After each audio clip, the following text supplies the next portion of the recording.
আকাশবাণী কলকাতা সমীক্ষা শিরোনাম এক করোনা জয়ীর উপলব্ধি। লিখেছেন ভাস্কর দাশগুপ্ত। কোভিড অন্ধকারে আলোর রেখার মতো উঁকি দিচ্ছে ভ্যাকসিন সংবাদ, কিন্তু করোনা পীড়িত মন তাতে প্রবোধ মানে কই? ঘুরে ফিরে চোখের সামনে ভেসে উঠছে হাসপাতালের কোভিড ওয়ার্ড। যে ওয়ার্ডে ভর্তি হলে চেকভের গল্পের মতো হাসপাতাল আর বাইরের পৃথিবী যেন একে অপরের স্থান অধিকার করে নেয়। এই ওয়ার্ডে রোগীর কোনো আত্মীয় স্বজনের সাক্ষাতের অনুমতি নেই। এখানে রোগীদের কারোরই মাস্কে মুখ ঢাকার তাগিদ নেই, কারণ কেউই কারো থেকে সংক্রমিত হবার কথা ভাবেন না। ঘরের বাতাবরণে কেমন যেন এক অলীক স্বাভাবিকতা বিরাজমান। অপেক্ষাকৃত কম অসুস্থ রোগীরা করোনা পূর্ববর্তী স্বাভাবিক দিনকালের মতোই নিজেদের মধ্যে বাক্যালাপ করেন। এরই মাঝে এক প্রবীণের নাভিশ্বাস উঠলে দ্রুত তাঁকে স্থানান্তরিত করা হয় ইন্টেন্সিভ কেয়ার ইউনিটে। পাশের বেডে প্রায় সমবয়সী এক বৃদ্ধ নির্লিপ্ত ভঙ্গিতে জরিপ করতে থাকেন সেই সম্ভাব্য অনির্দেশ যাত্রীকে। কোভিডে শারীরিক ক্লেশ অবর্ণনীয়। রক্তে শর্করার মাত্রা বিপদসীমা লঙ্ঘন করে নিমেষে। কখনো বা রক্তচাপ সংকটজনক মাত্রায় ওঠানামা করে, যেন এক সর্বনাশী সাইক্লোনের ফেরে পড়ে দেহরূপী জাহাজটির টালমাটাল অবস্থা। কারো কারো ক্ষেত্রে চামড়া কিংবা কোনো অঙ্গের অন্তঃত্বকের আস্তরণ ছিন্ন ভিন্ন হয়ে যায়।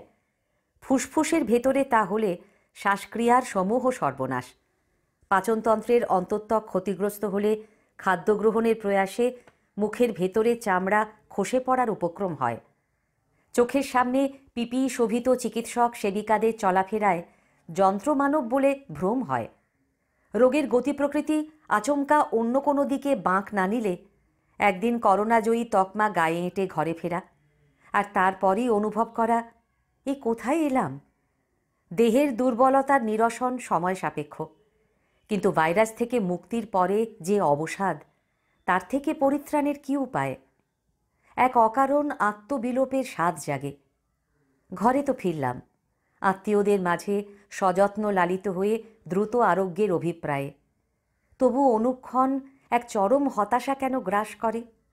রোজকার সাধারণ ঘরের কাজ সারতেও বিফল হবার ত্রাস সঞ্চারিত হয় কেন? মনে হয় দেশ কালের দিশা হারিয়ে ফেলেছি। রোগ মুক্তের মনোজগতে এমন বিকলন সুস্থ পৃথিবীর কল্পনার অতীত। সাধারণ মানুষ এতকাল যা দেখেও না দেখার ভান করে এসেছে, করোনার সংক্রমণের পর সেই ভ্রান্তির ঠুলি চোখ থেকে খসে পড়ে। বড় নির্মমভাবে নিজেকে নতুন করে চেনায়, উপলব্ধি করায় মানুষ আসলে ভালোবাসে একমাত্র নিজেকে। তা না হলে গ্যালিলিও গালিলেই অভ্রান্ত বৈজ্ঞানিক সত্যের বিরুদ্ধে গিয়ে মহামান্য পোপের কাছে প্রাণ ভিক্ষা করতেন না। নিউ নর্মাল সময়ে এই বুনিয়াদি আবেগটা খুঁজে পেয়েছে কোভিড জয়ীরা। অবসাদও তাই কখনো কখনো চালিকা শক্তি হিসেবে কাজ করে। অসঙ্গত ভাবনায় বিভোর হয়ে মনে হয় এই সর্বগ্রাসী অবসাদের ঋতু হয়তো বিরাজ করছিলই। যে হিরণ্ময় পাত্র দ্বারা তা ঢেকে রাখা ছিল, তা উন্মোচিত হচ্ছে ভাইরাস সংক্রমিত হয়ে।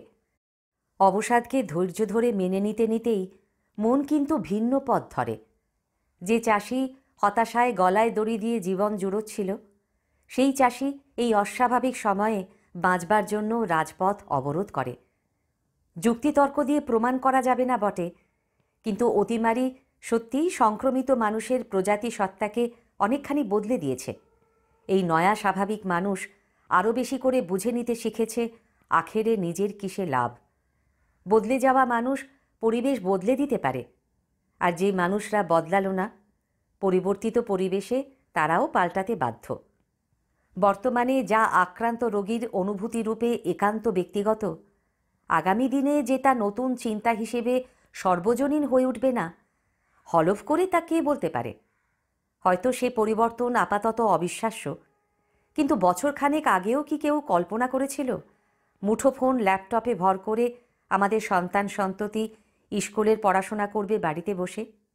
মুখোশ হবে আত্মরক্ষার সেরা অস্ত্র।